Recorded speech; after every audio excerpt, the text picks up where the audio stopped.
So, yeah, my 20th Century Boys review is taking longer, way longer than I expected, so I went to Twitter to declare I am dumb and that I need some recommendations of a very short anime. Thankfully, Best Girl Ray Sanaka, we now have an anime to talk about, and let me tell you, it's an intriguing one, but now is probably a good reminder that I do take recommendations. Now, it may take a long while to get to it, but I try to be fair and review all kinds of anime you guys submit to me. So with that being said, let's start the review.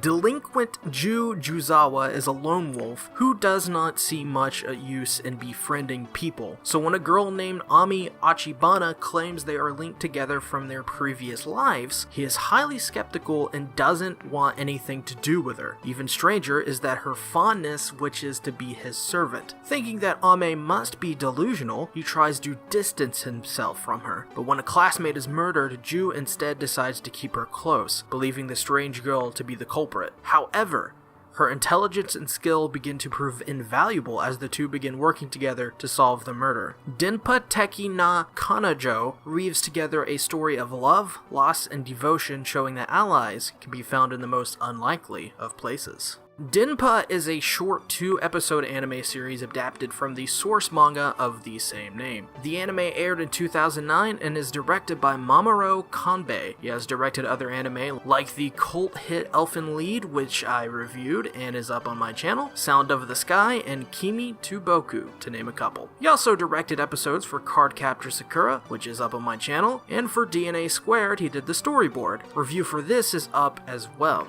He's really not that bad of a director, as most of these anime are getting around average scores, which is good, no matter how you slice it. Denpa's story is a bit of a mixed bag, but still succeeds at being entertaining. I think its biggest problem is that it's extremely convoluted, since the story is adapted from a 3-volume manga, and it's made into an anime spanning less than 2 hours. Things I assume had to be cut heavily, of course. And because of this, the story felt very confusing a lot of times. Things like Juuzawa saying he was king, then 5 minutes before he said it was nonsense, and that he thought the person who originally called him that was insane. Which, by the way, I'm of course talking about the character known as Ame Ochibana, who is insane. But I wish I could know more about her and why she thinks Juuzawa is a king from a past life where they were together. It's just a huge jumbled mess of a story, and really the only parts that are good are the moments for character development and revelations revealed in episode 1. Actually, episode 1 is really good. And speaking of episode 1, I think episode 1 is the best thing out of the whole set of OVAs. It's the best showcase of the whole story, and honestly, episode 2 just doesn't compare. Episode 1 sets up this pretty good mystery that gets you hooked, and episode 2 fails really hard to capitalize on episode's 1 mystique. I think when people talk down about these sets of OVAs, I think that for the most part, they're definitely talking about episode 2. I mean, episode 2 ends awkwardly, it starts awkwardly, and everything in between is pretty solid really, but still inconsistent at best. But let's talk about something good here. Let's talk about the mystery set up in episode 1 and its execution in episode 2. And to start off, I was hooked in episode 1 to the mystery this series set up. It was interesting and while not original, had a pretty decent payoff that, while lackluster, still made sense within the story's convoluted dialogue and story structure that was already there. I enjoyed in episode 1 just about everything the mystery was setting up. I think they could have pretty much just took everything that was in episode 1 and just added bits and pieces of character development here and there to make it into a full-fledged movie. And honestly, I mean, they should have done that. The end result, I felt lessened the original mystery that was set up, and honestly, by the end, I didn't really care. By the end, I really just wanted to see Ame and Juu's relationship and where that was headed, because I had a vested interest in Ame's character, and I wanted to know why she thought the way she did throughout the series. I felt that they could have capitalized on her character and her sister's character as well, but instead, it just felt like a big mess by the end. Moving on to characterizations, I feel this pseudo movie let me down in some respects. Like I just said, I felt the OVAs were heading in a direction where the show would focus more on our main characters and some secondary characters, but instead it just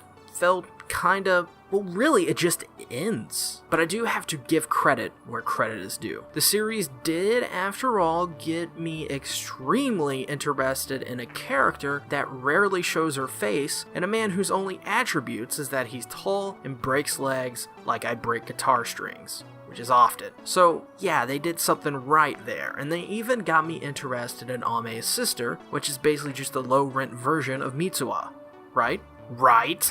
As for the score, I was disappointed. In the first episode, while it is by far the best thing about these set of OVAs, I noticed that there was just too much scoring going on. It gave me a suspense film vibe, yet there was no suspense. And with that, I will actually segue score and art into one segment now. I'm listening to the score, it's giving off a suspense vibe, and its art style is conveying that as well, but there is no suspense anywhere else in the show. It's just nowhere to be seen, and I feel like it was a huge missed opportunity to have a minimalist score, which would have helped with the ambiance and overall feel for this OVA. Although I will say this, I do enjoy for the most part all of the character designs. There are a couple I don't care for too much, but the main core of characters like Juu, Ame, even Dollar Store Mitsuha were pretty good. The art is, outside of that, just like I mentioned, pretty well put together,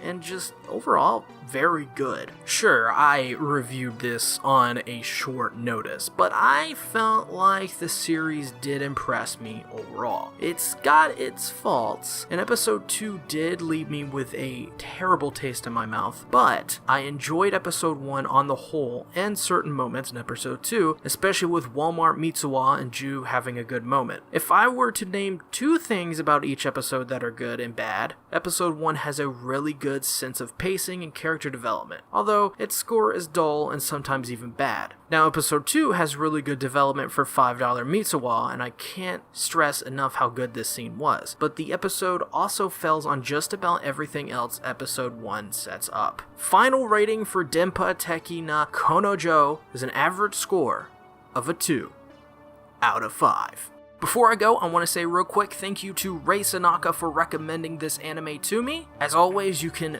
recommend anime to me simply by just commenting what type of anime you want me to review. Don't worry if you submitted an anime that I've already reviewed. I'll put my head together and make a comment telling you, hey, I reviewed this. So with that being said, thank you guys for watching this review. Hopefully Monday or Wednesday or next Friday even, I'll get that 20th Century Boys review out for you guys. It's been a long time coming. Lots of rereading, lots of redoing some things. Script's coming together. Can't wait for you guys to see it. It's one of my most impressive reviews in terms of just going back and studying some things about it and reading up about the story and stuff like that. So, like I said, thank you guys for watching. You guys know what to do. Give me a like, give me an upvote, give me a follow, give me a subscribe. And make sure to check in that suggested videos box if you see any videos from me. Click on those. It helps me in the search rankings so much. You guys have no idea. And hey, we're up to 1.2k subscribers. Hopefully by the end of the year, we only have 3 months left, which is crazy to think about, like last week.